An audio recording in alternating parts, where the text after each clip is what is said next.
السلام علیکم ورحمۃ اللہ وبرکاتہ۔ ناظرین، استقبال ہے آپ کا ہمارے چینل الاخبار میڈیا پر۔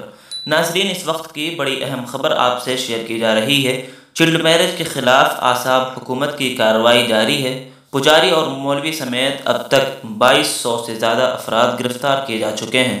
آپ کو بتا دیں کہ آسام کے وزیر اعلیٰ ہیمنت بسوا شرما نے چائلڈ میرج کے خلاف سخت کارروائی کو لے کر پرعزم وہ نظر آئے اور گرفتاریوں کے متعلق وہ خود سوشل میڈیا پر جانکاری اور اطلاع دے رہے ہیں۔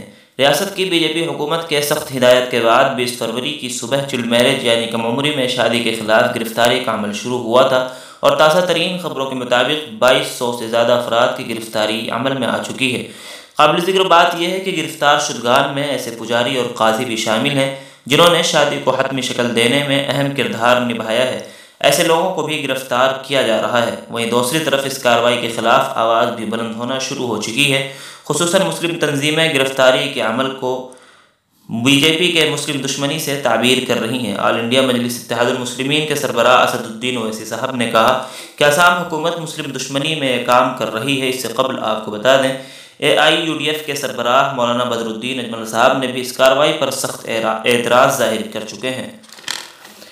خیر ناظرین، اس خبر سے متعلق آپ کی کیا رائے کمنٹ باکس میں ضرور لکھیں۔ دعا فرمائیں کہ باری تعالی مسلمانوں کی حفاظت فرمائے، ان کے ایمان کی عزت و آبرو کی حفاظت فرمائے، آمین۔ اس خبر کے متعلق آپ کی کیا رائے کمنٹ باکس میں ضرور لکھیں۔ ویڈیو کو لائک اور شیئر کر دیں، چینل کو سبسکرائب کر کے بیل آئیکن ضرور دبا دیں۔ شکریہ، والسلام علیکم ورحمۃ اللہ۔